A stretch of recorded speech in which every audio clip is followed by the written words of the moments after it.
कृष्णाय वासुदेवाय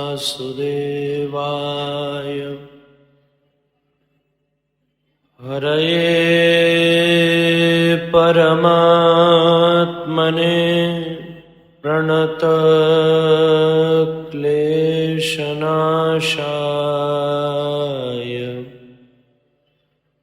गोविन्दाय नमो नमः। सच्चिदानन्दरूपाय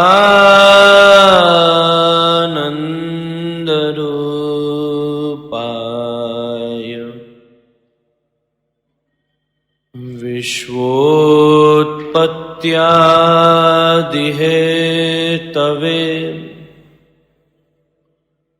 तापत्रयविनाशाय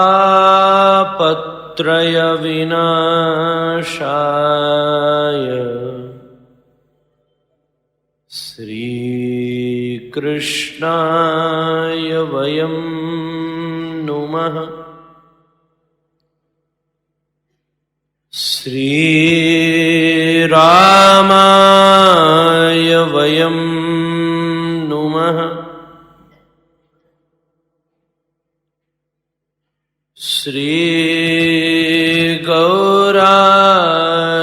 वयं नुमः।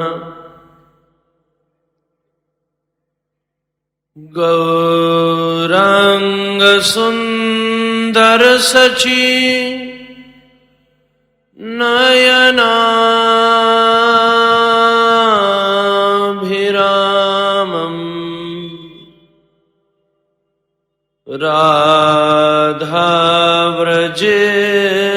राधाव्रजेन्द्रतनयो भयरूपमेकम्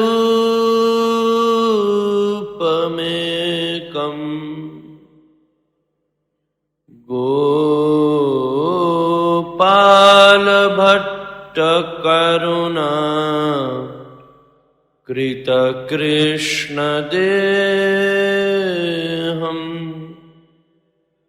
तं राधिका रमणमीष्टमभीष्टमीडे। गौराङ्गे मृदिमास्मिते मधुरिमा नेत्राञ्चले द्राधिमा वक्षोजे गरिमा तथैव तनिमा मध्ये गतो मन्दिमा शून्यां च प्रथिमा भुवो कुटिलिमा बिम्बाधरे श्रोणिमा। श्रीराधे हृदि ते रसेन जडिमा ध्यानेस्तु मे गोचर अनर्पितचरिं चिरात् करुणयावतीर्णः कलौ समर्पयतोन्नतोज्ज्वलरसां सुभक्तिश्रियम् हरिः पुरटसुन्दरद्युतिकदम्बसन्दीपित सदा हृदयकन्दरे स्फुरतु वः सच्चिदानन्दनः। नारायणं नमस्कृत्य नरं चैव नरोत्तमं देवीं सरस्वतीं व्यासं ततो जयमुदीरयेत्। हरेरनाम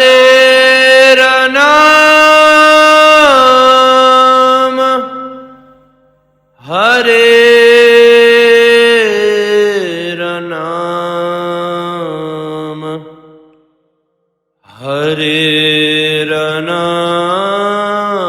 हरेरनामैव केवलम् कलो नास्त्येव नास्त्येव नास्त्येव गतिरन्यथा चैतन्यं सुमनं मनं मनमनं मानं मनं मानसं मायाधावधवं धवं धवधवं धावं धवं माधवं स्वासाजार जरं जरं जर जरं सारं सरं वासरम् वैकुण्ठाधिभवं भवं भव भवं भावं भवं शाम्भवम् वन्देऽहं श्रीगुरु श्रीयुतपदकमलम् श्रीगुरुन् वैष्णवांश्च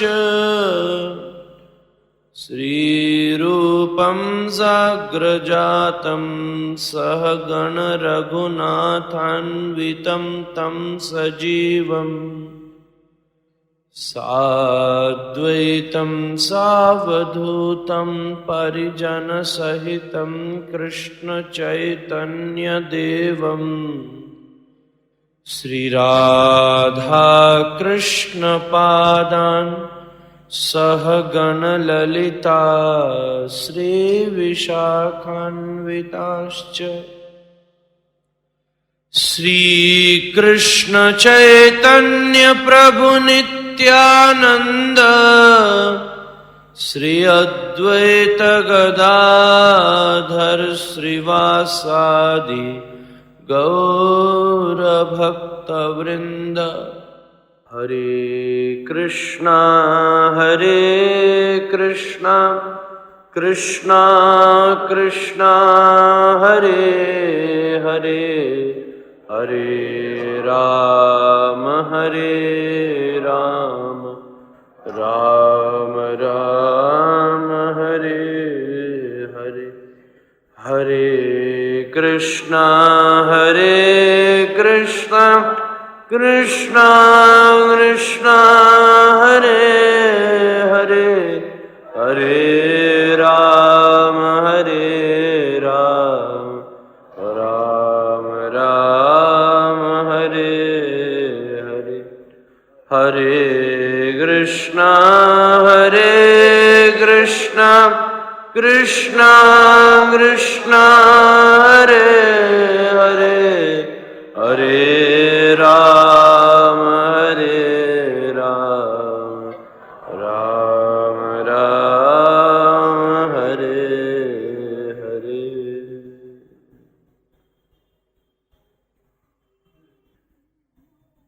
भगवद्वांछा कल्पतरु कृपा सिंधु दयाबंधु पतित पावन भगवान श्री राधारमण देव जी की अनुपम अनुकंपा से यह सुंदर सत्संग रसधारा यहाँ पर परमानंद से संपन्न हो रही है।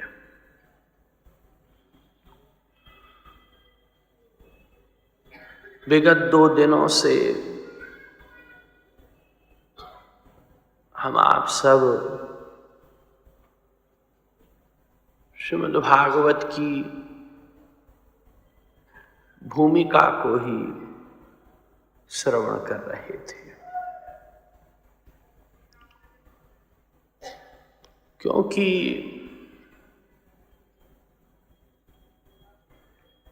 वस्तु की प्राधान्यता, वस्तु की उपरामता, और सीधी बात कहूं तो वस्तु की विशेषता तक को और ऊपर और नीचे कर देने की सामर्थ्य उसकी भूमिका में होती है, क्योंकि वही एक ऐसा प्रथम माध्यम है जो हम आप सबके भीतर वस्तु के प्रति आकर्षण को पैदा करता है। जब तक आकर्षण नहीं होगा तब तक आप संकर्षण की कृपा कैसे प्राप्त करोगे? केवल तर्ष में रहोगे, उपकर्ष में रहोगे और सारे जीवन को कर्कश और नीरस कर लोगे। हम फिर उसी विषय पे ही बोल रहे हैं, पर उस विषय के और एक रास्ते को चुन रहे हैं। तो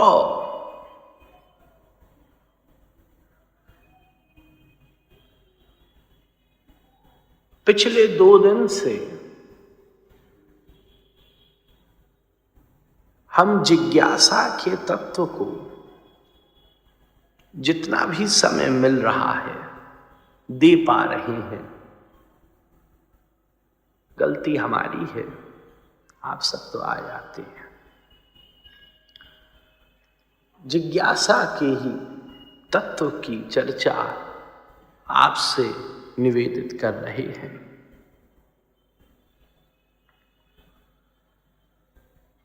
उसमें एक और रास्ता है।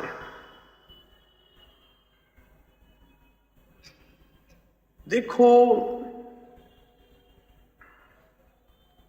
अध्यात्म में सबसे प्राथमिक सीढ़ी होती है श्रद्धा की।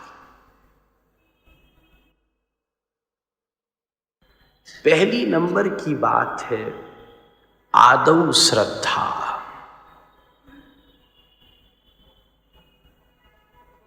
पहली चीज, पहली घटना जो आपके भीतर घटती है वो है श्रद्धा। श्रद्धा का, ध्यान से सुनना, श्रद्धा का सबसे सर्वप्रथम लक्षण है सम्मान। क्योंकि सम्मान से ही श्रद्धा की शुरुआत होती है। पहली चीज, whom you are paying your respectful gratitudes, वो पहली नंबर की बात है।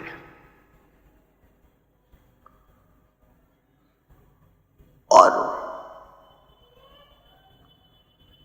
श्रद्धा में सम्मान होना चाहिए। वहां अपमान की गुंजाइश बिल्कुल नहीं है, वहां नहीं है। इसके आगे हो सकती है। देखो, कड़ी साथ तैरोगे तो समझ लोगे। अगर केवल श्रद्धा है तो you have to be respectful. तुमको सम्माननीय बने रहना पड़ेगा और सम्मानित करना पड़ेगा। पर जब रास्ते में ऊंचाई तक पहुंच जाओ, जब वो श्रद्धा का बीज प्यार तक पहुंच जाए, तो फिर सम्मान और अपमान इन दोनों से आप निवृत्त हो जाते हो।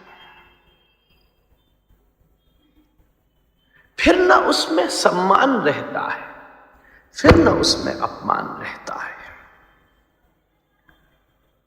और बल्कि उस तक पहुंचने के बाद सम्मान ज्यादा सूखा हो जाता है, अपमान ज्यादा मजा देता है।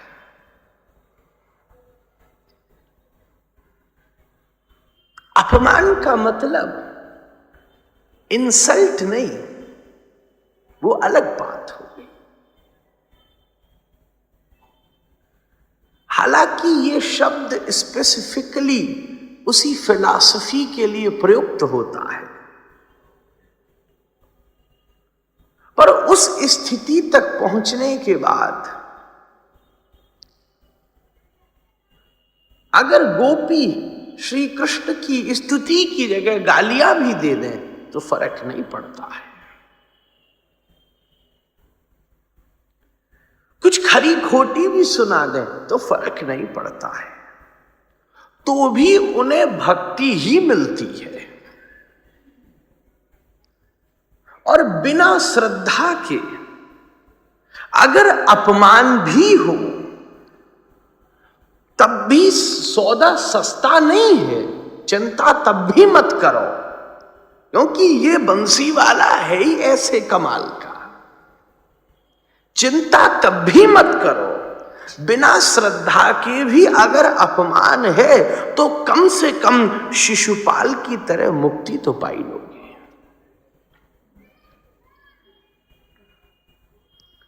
उसके भीतर नहीं था डिवोशन, उसके भीतर नहीं था डेडिकेशन।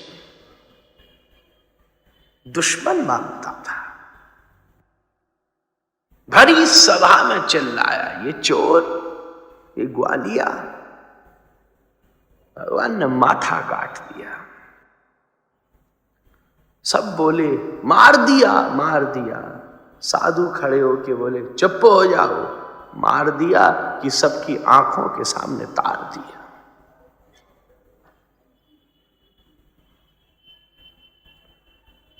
सौदा तब भी सस्ता नहीं है,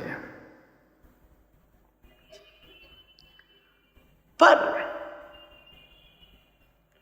वो जो उसने पाया, वो पाने में मिलन तो है, वो पाने में मजा नहीं है।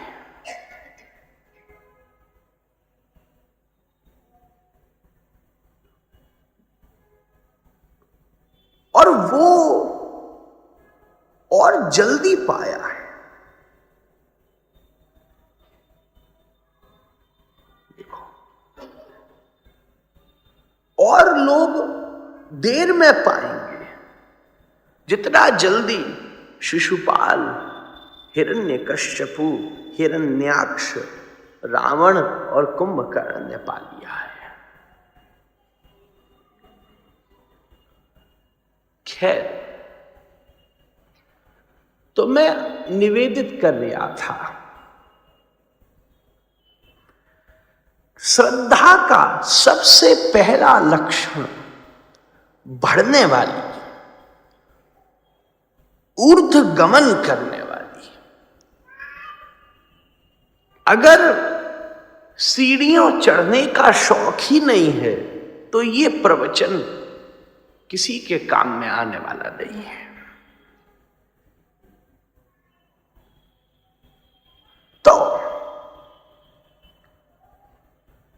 श्रद्धा का पहला लक्षण है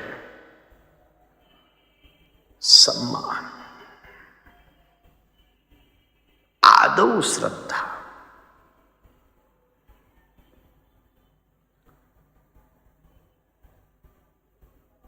पर श्रद्धा में भी कुछ चीजों का ध्यान रखना बहुत ज्यादा जरूरी है।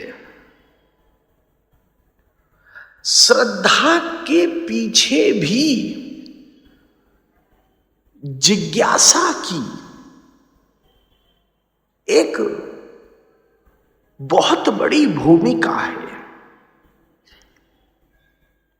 एक एक अक्षर समझना पड़ेगा। श्रद्धा के पीछे भी जिज्ञासा की एक बहुत बड़ी भूमिका है।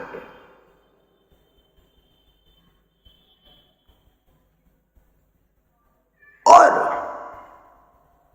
क्योंकि मैं रास्ता फिर से शुरू कर रहा हूं,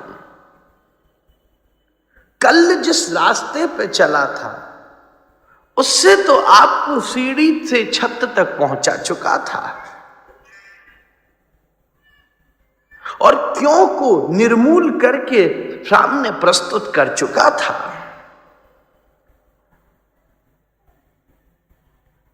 पर जब वो बात समझ में आ जाए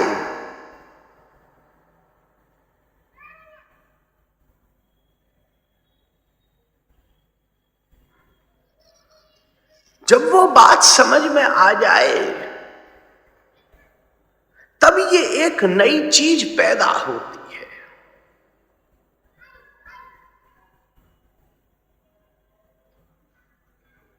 कल ये बात समझी गई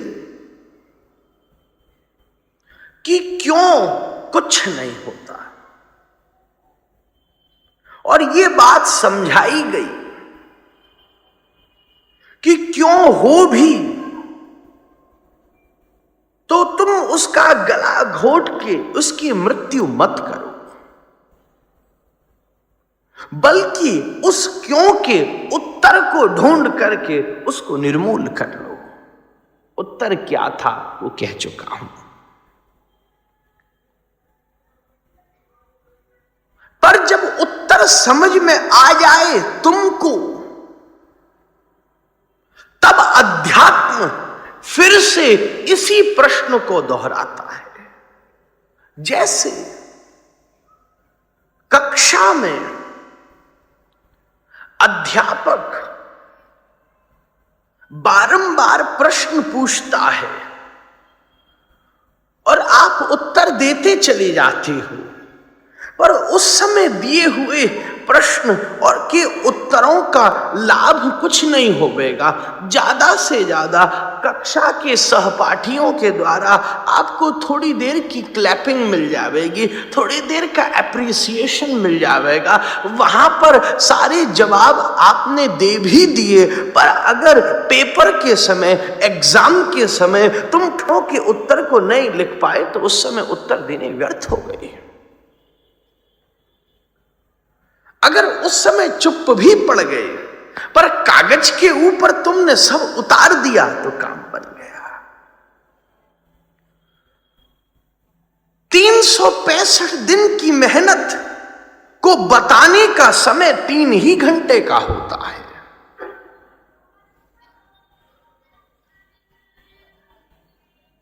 उससे ज्यादा समय किसी को नहीं मिला। तुमने जो पढ़ा है, जैसे पढ़ा है, जो किया है, जितनी नकलबाजी मार ली है, चाहे कक्षा में 1 साल तक कितने सर्टिफिकेट्स कमा लिए हैं, फर्क नहीं पड़ता अगर तुम उस 3 घंटे में कुछ नहीं कह पाए तो। इसलिए जब प्रश्न हो, पहले प्रश्न समझना पड़ेगा, फिर उत्तर की बात आएगी। न्याय के अंतर्गत बोल रहा हूं।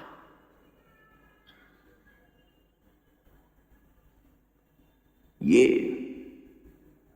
नवीन न्याय, प्राचीन न्याय वृंदावन में है। जब बैठ के कभी कभी कुछ साल पहले चर्चा होती, अब तो हम ज्यादा फंस गए चक्करबाजी में। पहले जब चर्चा होती तो परम नैयायक वैयाकरण वैद्यनाथ झा जी विराजते हैं।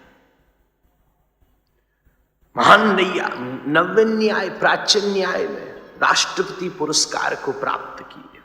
बड़े बड़े काशी के विद्वान भी थर थर कांपते हैं। है निम्बार्क संप्रदाय से। न्याय की चर्चा हो, उसका एक बहुत बड़ा सूत्र है। पहले प्रश्न समझना पड़ेगा, फिर तो उत्तर की बात करेंगे। इस चर्चा में जिज्ञासा प्रश्न भी है और जिज्ञासा उत्तर भी है। कल जो जिज्ञासा प्रश्न था उसकी चर्चा आपके सामने प्रस्तुत की गई थी। अब जो जिज्ञासा उत्तर है उस विषय में हम आपसे चर्चा करेंगे। देखो, थोड़ा सा कठिन विषय है, हम लेवल डाउन करके ही बोल रहे हैं। आप साथ तैरिएगा तो समझ में आएगा।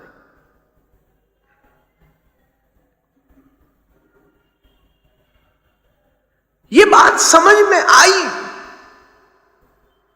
कि क्यों निर्मूल होता है और क्यों होता भी है, तो फिर वैष्णवता का उदय कब होता है? जब उस क्यों का एक जवाब तुम्हारे पास होता है।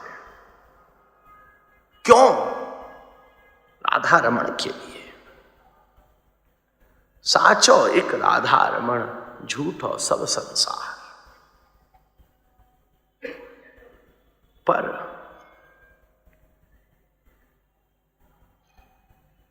जब क्यों मिट जाता है तब श्रद्धा का उदय होता है। और जैसे ही श्रद्धा का उदय होता है तो फिर एक शास्त्र प्रश्न करता है, क्यों? ये क्यों बीज तुम्हारे पास आ गया? तुम इस रास्ते पे क्यों उतर आए हो? वो फिर प्रश्न करता है। पहले प्रश्न तुम्हारा था, उत्तर शास्त्र ने दिया था। अब शास्त्र प्रश्न पूछता है, उत्तर तुमको देना पड़ेगा। जब कक्षा चलती है तो प्रश्न विद्यार्थी पूछता है, अध्यापक उत्तर देता है। पर जब एग्जाम चलता है तो अध्यापक प्रश्न पूछता है, विद्यार्थी उत्तर देता है। कल बात कक्षा की थी, आज बात एग्जाम की है।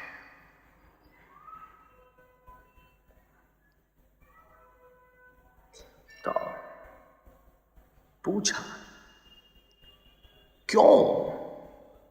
श्रद्धा क्यों?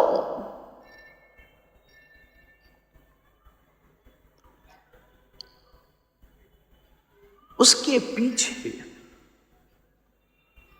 मुख्य 3 कारण है। ये सब चर्चा बड़ी दुर्लभ चर्चा है। 3 कारण है। 2 से रास्ता गुजरता है, तीसरा वाला मैं तो दरवाजा ही नहीं है, वो तो बंद ही हो गया मामला। तीनों बात बताएंगे। पहले नंबर की बात है, श्रद्धा इसलिए पैदा हुई कि जिसकी तरफ जिसको तुमने मन दिया था, जिसके प्रति तुम्हारा सम्मान उदित हुआ था, उससे तुमने कोई आशा रख रखी थी, और वो आशा क्यों पैदा हुई? क्योंकि उसके विषय में तुमने भूमिका ही ऐसी सुनी हुई थी। तीनों चीजें एक साथ आ गई हैं। बात समझ नहीं आए तो बाद में पूछ लेना। आशाएं खड़ी थी, पहुंच गया था दुर्योधन बहुत सम्मान के साथ श्री कृष्ण के द्वार के ऊपर, बन गया था वो भी भिखारी श्री कृष्ण के द्वार के ऊपर। वो अहंकारी कैसी किसके सामने जाके हाथ फैला सकता है? पर पहुंचा था वो भी, चाहे वो भी उसने अहंकार से मांगा हो। कुछ न कुछ विश्वास रखता था इसलिए पहुंचा था, पर विश्वास कम रखता था, आशा ज्यादा रखता था कुछ ले लेने की। हम तुम भी दर पे पहुंच जाते हैं राधा रमण के, बड़े सम्मान के साथ, बड़े प्यार के साथ, बहुत अच्छी तरीके से। क्यों है? क्या तुम किसी आशा से उस दरवाजे पर चले गए थे? दुर्योधन भी पहुंच गया था और सेनाएं लेकर के चला आया। हजारों पहुंच गए थे, दृष्टांतों के अंबार लग सकते हैं। आशाओं से गया था, बल्कि मेरी सदैव एक बात मैं सदैव बोलता हूं, शास्त्र ने बड़ी सुंदर बात कही है, आशाओं से जाने वाला नहीं पा सकता जितना निराशाओं से जाने वाला पा सकता है। वो ज्यादा पहुंचेगा, वो ज्यादा तकलीफों में है। दुर्योधन केवल आशाओं से गया था तो भी हार के आ गया, विभीषण निराशाओं से गया था तो जीत के आ गया। विभीषण के जीवन में कोई आशा नहीं थी, वो निराश होकर के गया था अपने भाई की लात खा करके। तुरंत जाकर के बोला, भगवान मैं सारे रिश्तेदारों को छोड़ करके तुम्हारी शरणागत हो गया।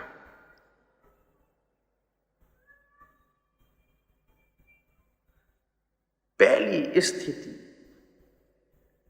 शरणागत की दुर्योधन है, दूसरी स्थिति शरणागत की विभीषण है। पहले रास्ते में तो दरवाजे ही नहीं है, गड्ढे ही गड्ढे हैं। दूसरे रास्ते पर तुमको निकलने के लिए खिड़की मिल सकती है, पर एक तीसरा रास्ता है जो और भी अद्भुत है। विभीषण आया था, दुर्योधन आया था आशाओं से, विभीषण आया था निराशाओं से, पर दरवाजे पर खड़ी गोपी के पास न आशा थी न निराशा थी, तो केवल एक चीज, उसको कहते हैं पिपासा, प्यास थी।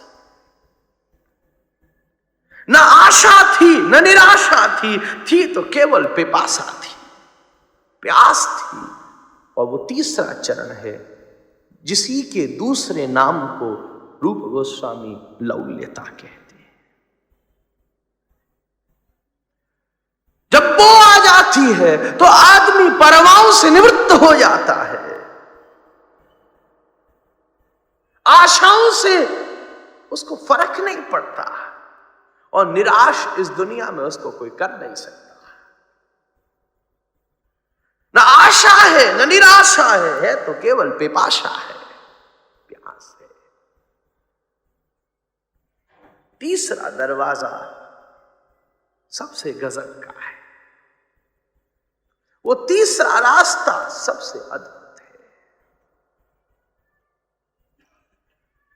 इसलिए श्रद्धा क्यों? समझाने के बाद अध्यापक आपसे प्रश्न करता है। जब प्रश्न तुम्हारा था तो शास्त्र ने उत्तर दे दिया, अब शास्त्र तुमसे प्रश्न करता है और उत्तर तुमसे मांगता है। श्रद्धा क्यों? आशाएं लेकर आए थे, निराशाएं लेकर आए थे। क्यों? श्रद्धा है।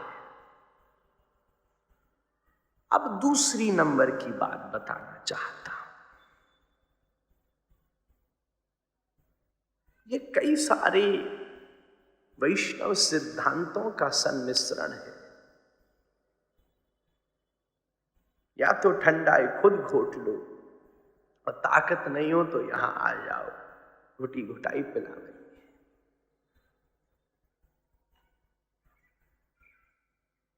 जो तीसरी पिपासा है या दूसरी निराशा है या आशा भी है, ये तीनों कब पैदा होती है?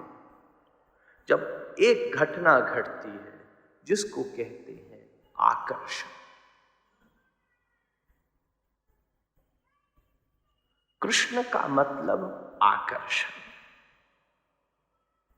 कर्षतीति कृष्ण, जो अपनी ओर खींचता है।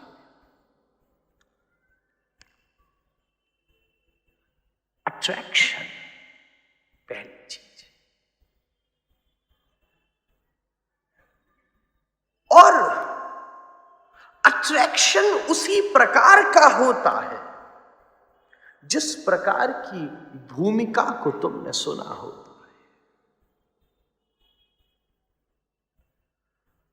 दुर्योधन ने केवल इतना ही सुना था कि ये द्वारिका के राजा हैं। केवल उसकी दिमाग में इतना ही समझ आया था कि ये राष्ट्र के सबसे सशक्त और धनवान देश के सम्राट हैं। तो वो आशाओं से पहुंच गया था। विभीषण के केवल इतना ही समझ आया था कि ये शरणागत वत्सल है।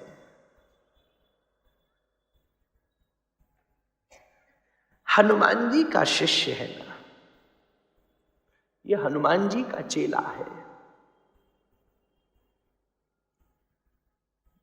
बार बार रावण ने पूछा कौन है?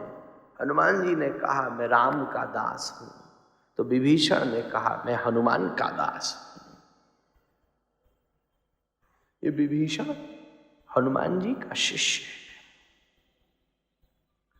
और हनुमान जी कौन है? शरणागतों में शिरोमणि। तुरंत आ गए। जैसा गुरु वैसा चेला, जैसा गुरु वैसा शिष्य। ये भी आ गया, हनुमान जी से दीक्षा लिया हुआ था तो पहुंच गया। केवल शरणागत के बारे में सुना था तो शरणागत हो गया। शरणम आगता, जो शरण तक आ गया। तीसरे नंबर की बात है पिपासा।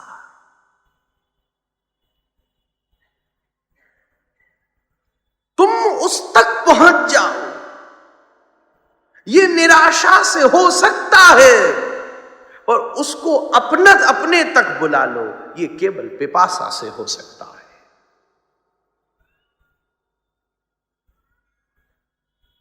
उसके अलावा कोई माध्यम नहीं है।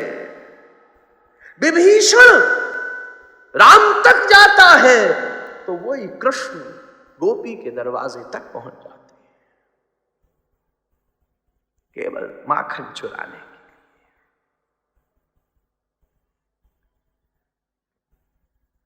क्योंकि उसके पास क्या है? पिपासा है। पिपासा प्यार में आती है, और वो भी किस प्यार में? जिस प्यार में प्यारे के अलावा कोई और वस्तु पसंद ही नहीं आती है।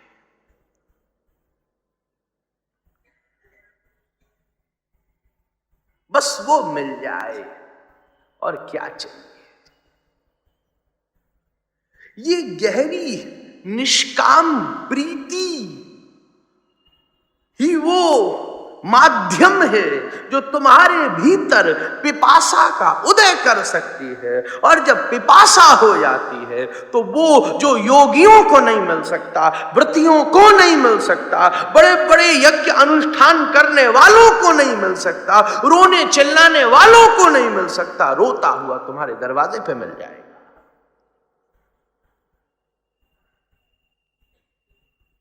वो क्या है?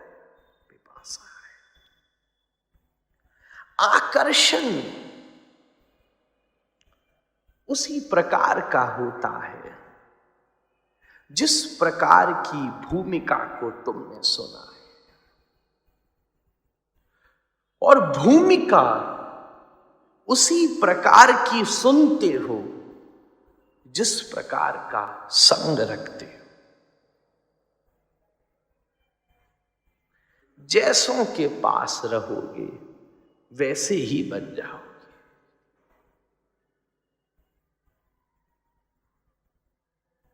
भृंगी कीटन न्याय भी न्याय का ही सूत्र है।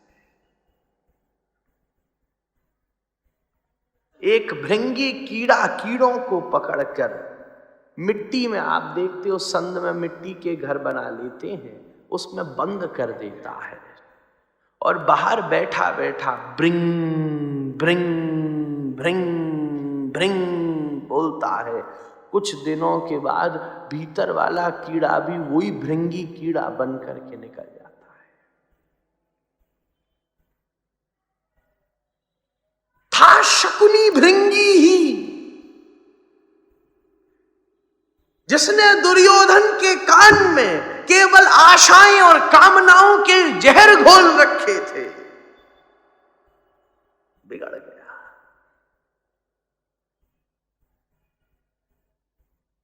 सब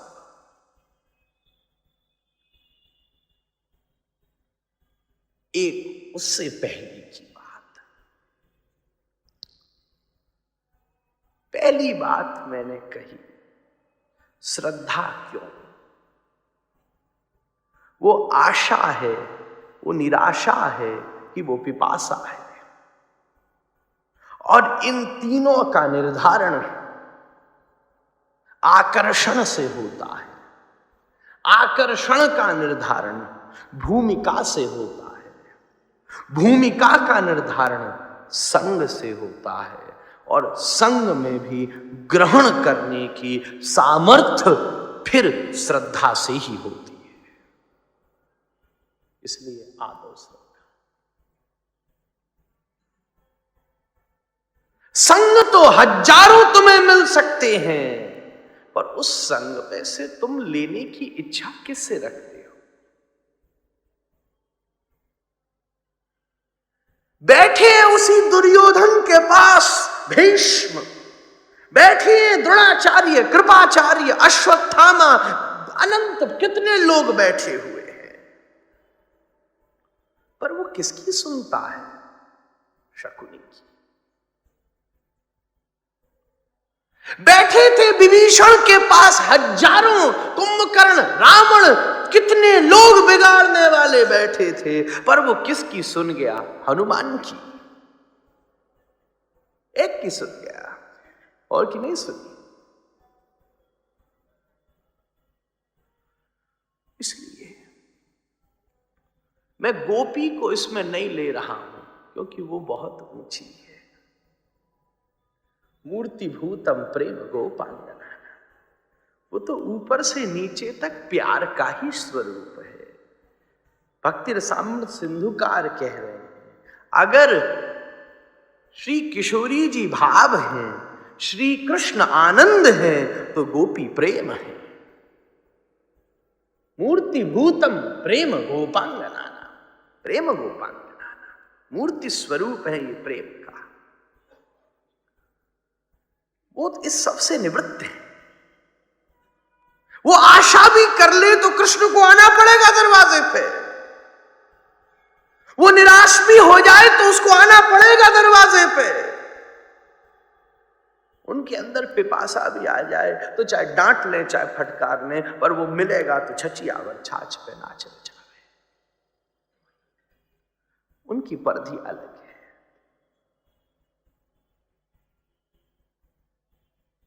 श्रद्धा से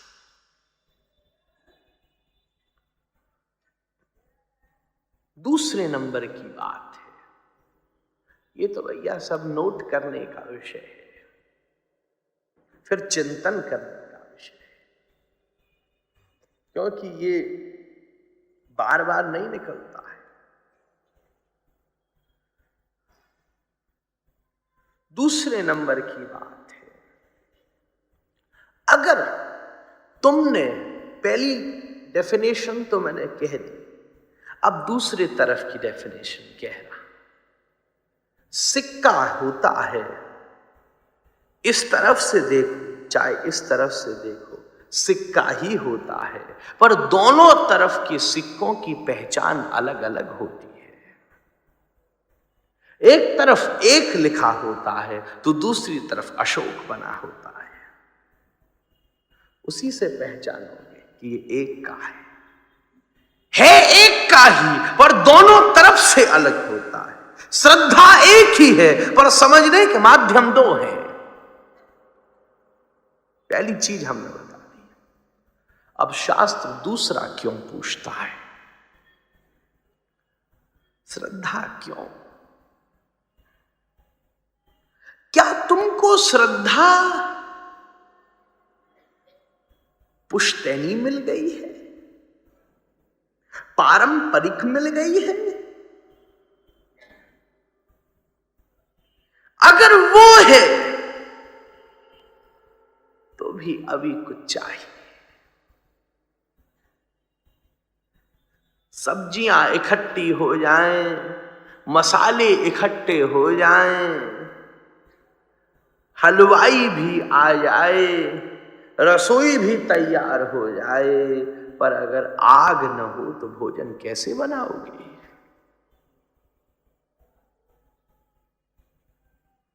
सत्संग भी हो जाए, संकीर्तन भी हो जाए, हम भी आ जाएं, तुम भी आ जाओ, प्यार न हो तो कृष्ण कैसे मिलेंगे?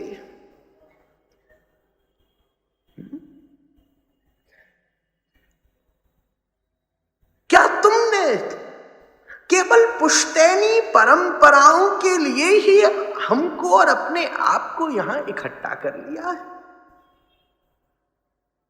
केवल परंपराओं के लिए ही यहां आकर के बैठ गए हो? ये प्रश्न है शास्त्र का। पालेगा वो भी, उसका रास्ता भिन्न है। उससे ज्यादा मजा दूसरे रास्ते में है।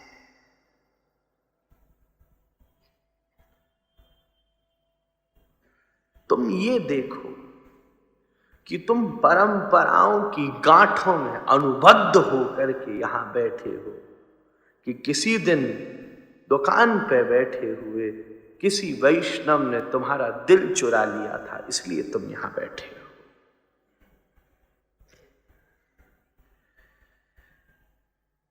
केवल कह देने से तुम यहां बैठे हो कि किसी दिन कोई एक ऐसा शब्द सुन लिया, कैसेट चल गई, कि तुम दिल खो बैठे, इसलिए यहां बैठे। सुखदेव जी का प्राकट्य हुआ, नहीं मानी उन्होंने पिता की बात, चल दिए जंगल में। वो जिन्होंने भागवत की रचना करी है, वो जिन्होंने पुराणों की क्रिएशन किया है, वो जिन्होंने वेदों की अनंत रचनाएं कर डाली हैं, चल दिए जंगल में, नहीं सुनेंगे हम। पुत्रेत तन्मयतया तरभो विने, पुत्रा पुत्रा पुत्रा पुत्र चिल्ला रहे हैं, नहीं सुनी बात। क्या पिताजी आप मुझे फंसा दोगे? नहीं आए चक्कर में, दबाव में नहीं बैठे, परंपरा में नहीं बैठे, प्रमाद में नहीं बैठे, बल्कि जब जंगल में बैठे थे तो व्यास के 2 श्लोकों ने ऐसा दिल चुरा लिया कि आकर के उनके चरणों में बैठ गए।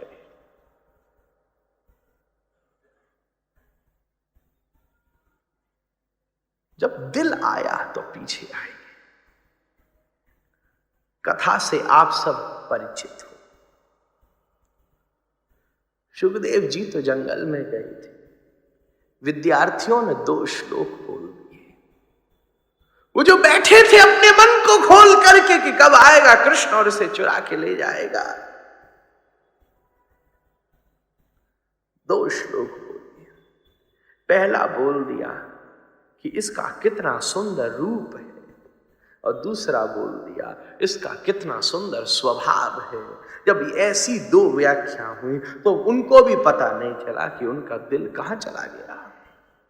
तब आ गए, और सुनाओ और सुनाओ। वही दर से जहां से गए थे थोड़े दिन के बाद उसी दर पे आके बैठ गए, पर दबाव में नहीं बैठे, परंपरा में नहीं बैठे, प्रायश्चित्त में नहीं बैठे, बैठे तो आकर्षण में बैठे। दिया नहीं, चुराया है। श्री कृष्ण की सार्थकता तुमसे लेने में नहीं होती, तुमसे चुराने में होती है। लेने वाले श्री कृष्ण है ही नहीं, लेने की बात आती है तो वो चल देते हैं। किसका दिया लिया?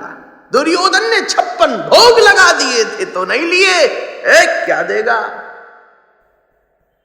उग्रसेन ने राज्य गद्दी दे दी तो नहीं लिए। आदत तो वही है, पहुंच गया ठाकुर, ला विदुरानी केले का छिलका दे दे। ये लेने वालों में नहीं है, ये चुराने वालों में। जो चुरा ले वही कृष्ण है, जो आकर्षित कर ले वही कृष्ण है। कर्षति कृष्ण, अपनी ओर जो खींच लेता है। इसलिए उसने खींचा था, क्या तुम इसलिए यहां बैठे हो? इस बात का उत्तर ढूंढना जरूरी है।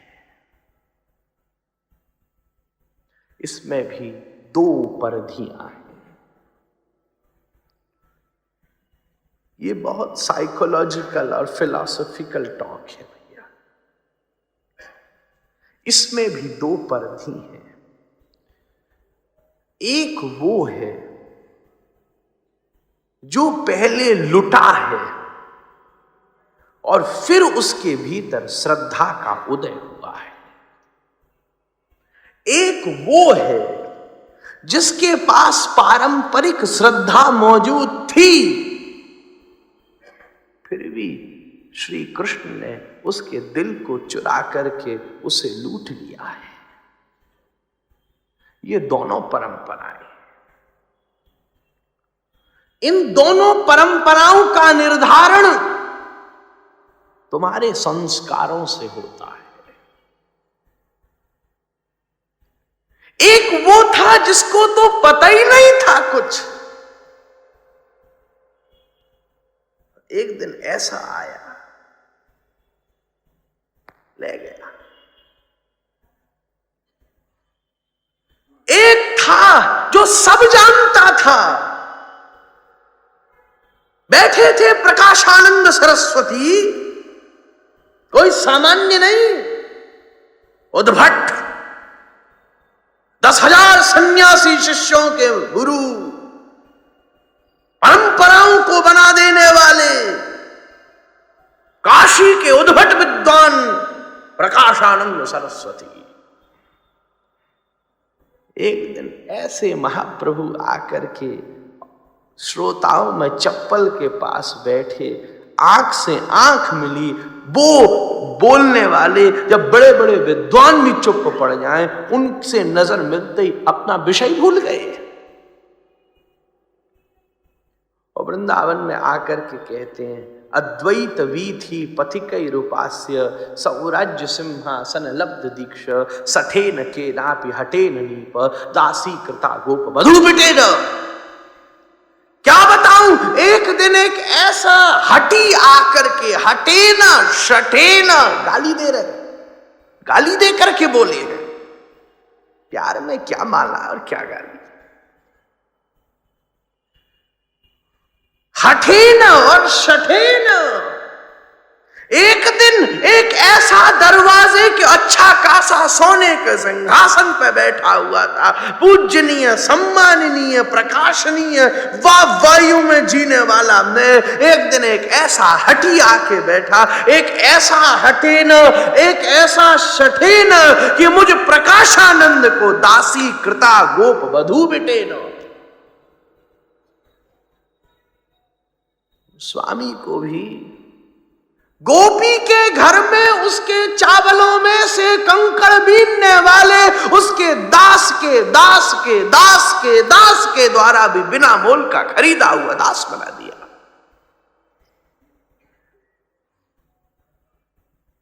एक वो है, छोड़ेगा नहीं, चिंता मत करो। माखन हर गोपी के घर में से चुर जाता है, पर उसी गोपी के घर में से चुरता है जो गोपी रोज माखन बनाती है। घड़ा मन का तुम्हारे पास है, नेति माला की तुम्हारे पास है, मथनी श्रद्धा की तुम्हारे पास है, महामंत्र का भी दूध शास्त्रों की गैया से तुमको प्राप्त हो गया है।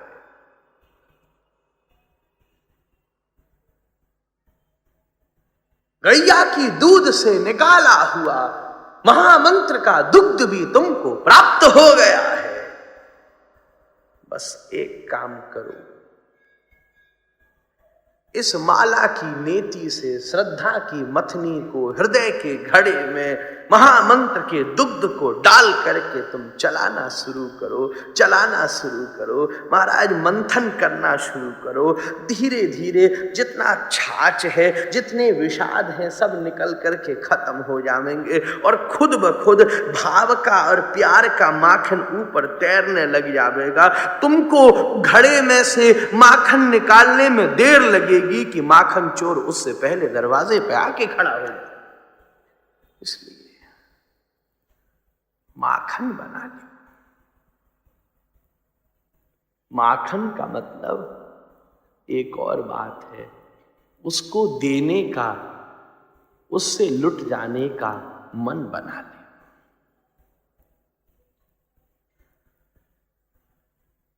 गुरुदेव कहते हैं काम तो हो जाएगा, मन तो बना लो अपना, तैयारी तो कर लो अपनी। Are you ready? तुम तैयार हो? मन बन गया है, मन बन गया है तो फिर सब काम हो जाएंगे। माखन बना लो, मतलब इतना सा काम करो, एक दिन आके वो इस दुनिया की सारी वासना की को लूट करके ले जाए और उसके भीतर दबे हुए तुम्हारे हृदय को लूट करके, प्यार को लूट करके ले जाए। इस उससे लुटने का मन तो बना लो, मन तो बनाओ। और वो मन हो गया तो न तन की परवाह होगी, न धन की परवाह होगी, न यौवन की परवाह होगी, न जीवन की परवाह होगी। पर होगी तो केवल एक चीज की, मदन मोहन की परवाह होगी। वही तुम्हारे सामने होगा। इसलिए ये भी एक जिज्ञासा है।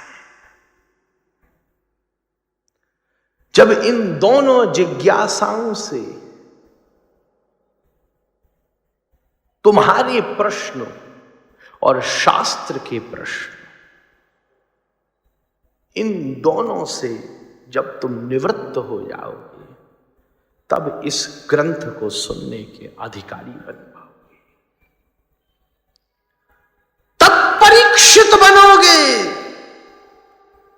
क्योंकि परीक्षित किसे कहते हैं? जो न परीक्षक है, जो न परीक्षार्थी है। कभी आप परीक्षक बनते हो तो शास्त्र परीक्षार्थी बन जाता है, कभी शास्त्र परीक्षक बनता है तो आपको परीक्षार्थी बनना पड़ता है। और जब इस परीक्षक और परीक्षार्थी उसे कहते हैं जो पेपर देता है, परीक्षक उसे कहते हैं जो पेपर लेता है। इन लेने और देने, इन प्रश्न और उत्तर, इन दोनों से जब आप निवृत्त हो जाओगे तो भागवत सुनने के लायक परीक्षित बन जाओगे।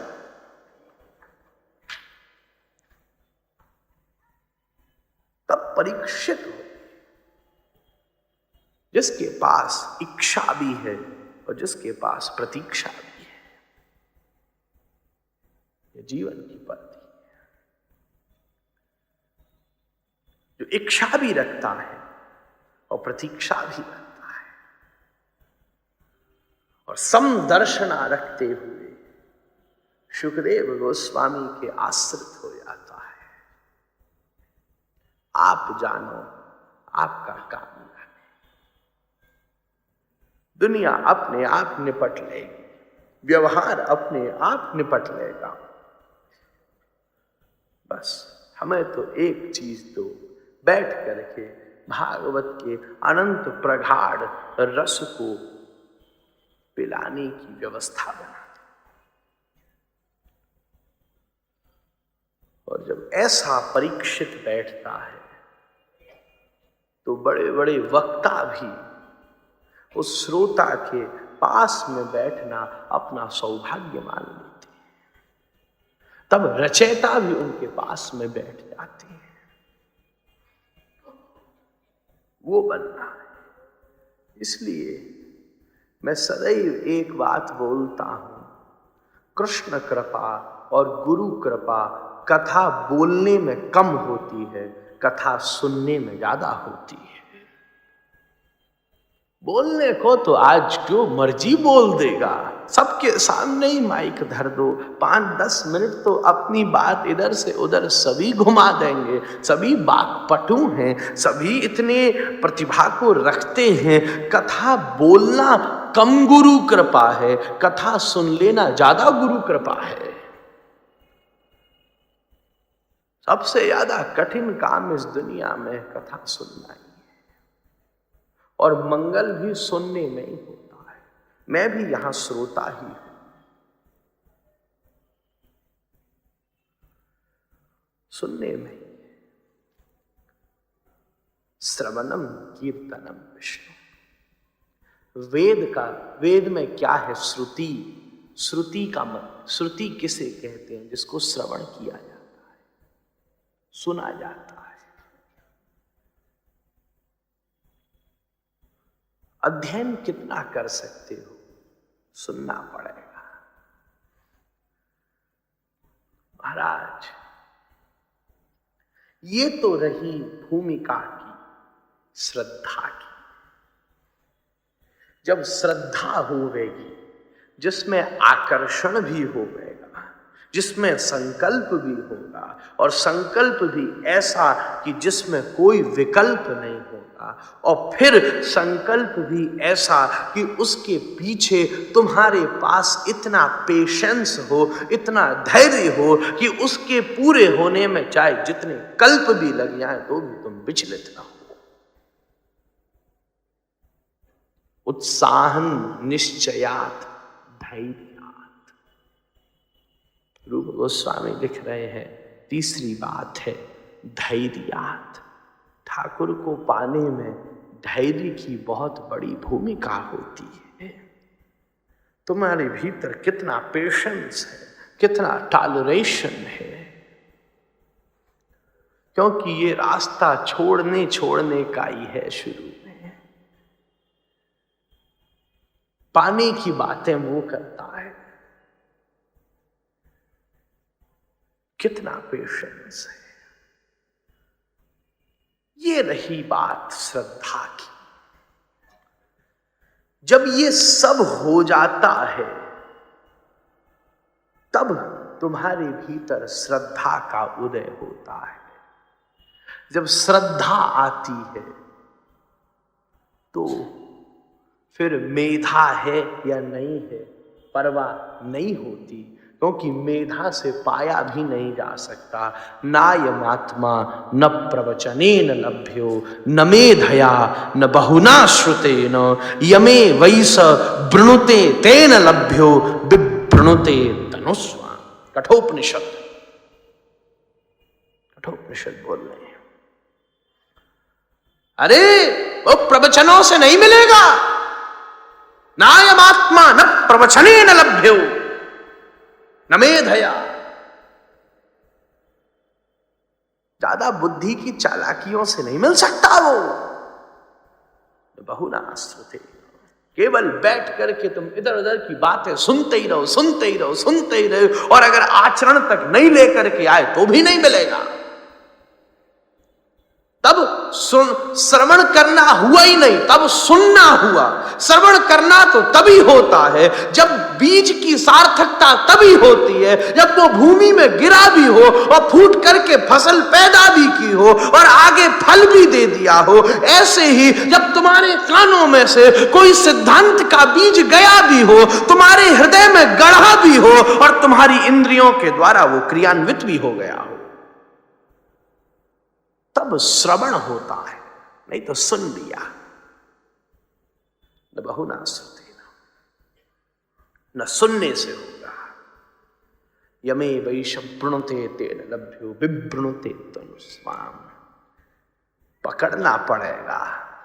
इसलिए हमने कही, हम आ गए, तुम आ गए, भागवत आ गई, राधा रमण आ गई, सत्संग आ गया, पर अगर प्यार ही नहीं आया तो कैसे पकवान बनेंगे? कैसे कृष्ण प्रेम का, कृष्ण मिलन का परिपाक हो सकेगा? तो सबसे बड़ी बात है उस श्रद्धा की।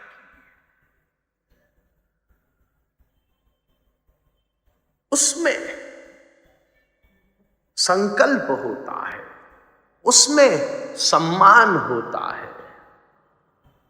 ये दो चीज सबसे ज्यादा जरूरी है श्रद्धा के भीतर में।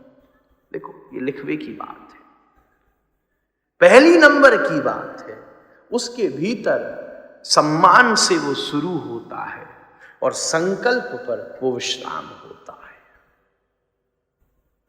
श्रद्धा होती है जब ही तो आप संकल्प करते हो, और संकल्प उसे कहते हैं जिसमें कोई विकल्प नहीं होता है। विकल्प का मतलब गुंजाइश, कोई गुंजाइश ऐसा तो हो ही नहीं सकता। श्रद्धा सम्मान से शुरू होती है। जैसे ही तुमने देखा श्री कृष्ण को तो तुम्हारा भीतर सबसे पहले बिना एक्सपेक्ट की रिस्पेक्ट पैदा हुई। ये बात याद रखना। अगर रिस्पेक्ट के साथ एक एक्सपेक्ट भी थी तो तुम आशाओं में चले गए। अगर रिस्पेक्ट के साथ एक्सपेक्ट भी थी तो भी तुम निराशाओं से आए हो। कोई एक्सपेक्ट नहीं थी, केवल रिस्पेक्ट थी, तब तुम पिपासु हो, तब प्यासे हो। और प्यास काय की है? जल पीने की नहीं, प्यास है और प्यास भड़क जाने की। ये बात समझनी जरूरी है। भिक्षा इसकी नहीं है कि कृष्ण मिले, भिक्षा इसकी है कि कृष्ण प्रेम मिले। प्रेम मिलेगा तो प्यास तो भड़केगी ही ना।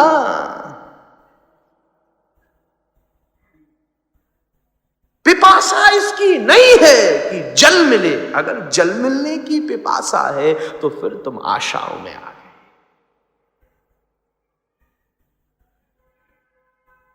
प्यास ही भड़कती रहे तभी तो पिपासु बनोगे, तभी तो प्यास आवेगी। कोई रिस्पेक्ट हो, उस रिस्पेक्ट में कोई एक्सपेक्टेशंस नहीं हो, केवल सम्मान हो, देखते ही तुम्हारे भीतर सम्मान का उदय हो सबसे पहले। और जैसे पलक गिर करके दोबारा नजर उठे तो पहले सम्मान हो और दूसरी ही क्षण में संकल्प हो कि अब तो ये प्यारा मेरा हो जाए।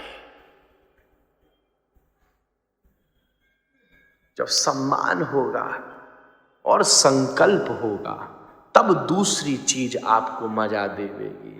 ततः साधु संगोथ भजन क्रिया।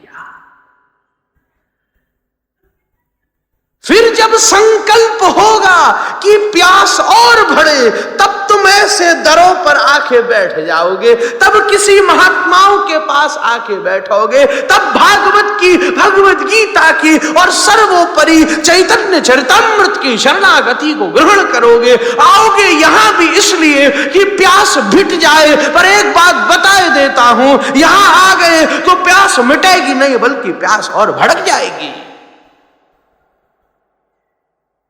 सूफी ने लिखा है, दर्द की दवा पाया या दर्द ही बेदवा पाया। तेरे पास आया था दर्द की दवाई लेने, पर क्या करूं, मिलकर हो ये गया कि दर्द ही बेदवा हो गया। ऐसा हो गया। आया था यहां कृष्ण प्राप्ति के लिए औषधि लेने, अब तो तड़फ ही और ज्यादा बढ़ गई। प्यार मिल जाए, कृष्ण भी छूट जाए तो कोई बड़ी बात नहीं। पत्नी छोड़ी, बच्चा छोड़े, दुनिया छोड़ी, कौन सा बड़ा काम कर दिया। तुम नहीं छोड़ते तो एक दिन काल छिना के ले जाता। अरे कृष्ण को भी छोड़ दिया, जाओ तुम किशोरी के साथ मस्त रहो, केवल अपने चरणों का अनुराग हमको देती रहो। ये पिपासा है। तब इस दरवाजे पे आओगे। जब पिपासा होगी तब साधु संगोत होगा। जब पिपासा हो, जब संकल्प होगा और कोई विकल्प भी नहीं रहेगा, तब तुम भजन क्रिया में निष्ठ हो पाओगे।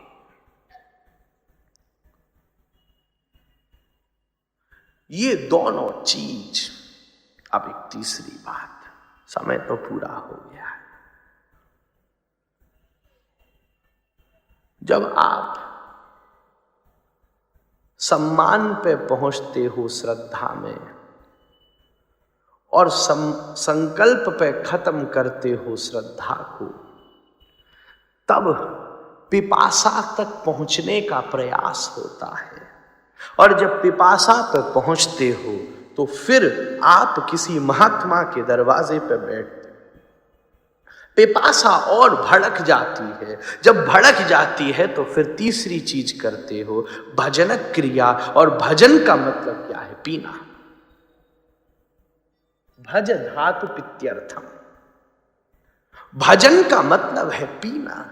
और जब प्यास होगी और तब पियोगे तो मजा दूसरा होता है। बिना भूख के खाओगे तो आनंद नहीं आएगा। भूख नहीं है तो 56 भोग लगे हुए होंगे, अरे क्या करना है, रहने दो, अभी मन नहीं है। और अगर भूख हो तो ब्रज की तो पुरानी कहावत है कि भूख में तो किवाड़ भी पापड़ हो जाते हैं।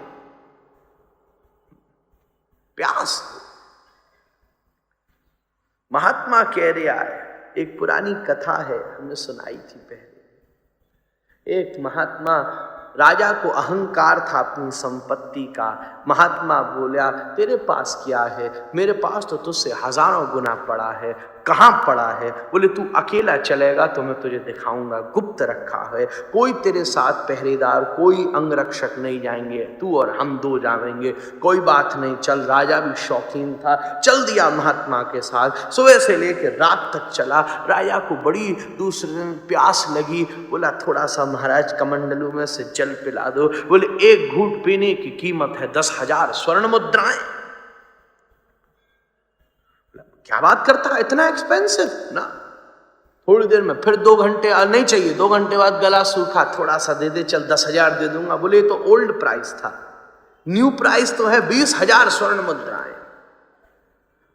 बोला इतना ज्यादा नहीं चाहिए। फिर 2 घंटे बाद बोला चल 20 दे दूंगा। बोले ये पुराना था, 50,000 स्वर्ण मुद्राएं। थोड़ी देर में बोला 50 भी दे दूंगा।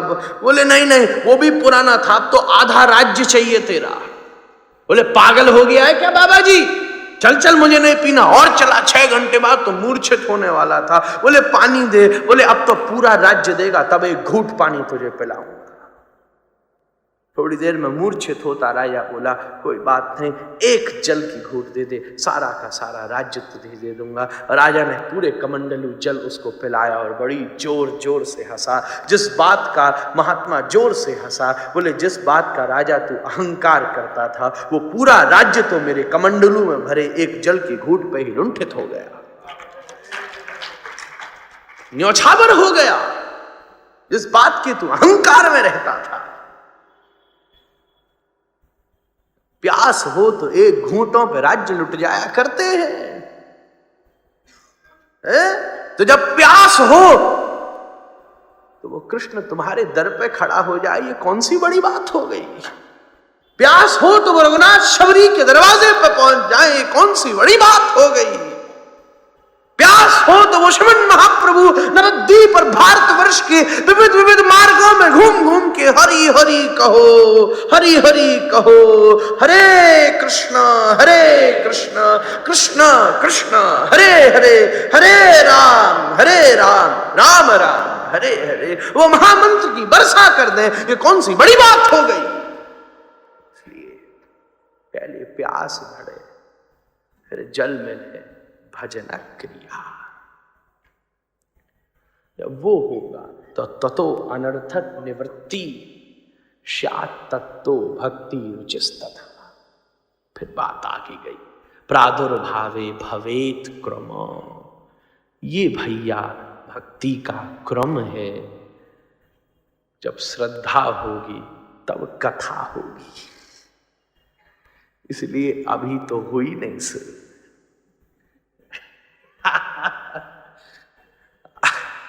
अभी तो शुरू ही नहीं हुई। श्रद्धा होगी फिर कथा होगी। इसी बात के साथ आज के सत्र को विश्राम करते। राधा रमण।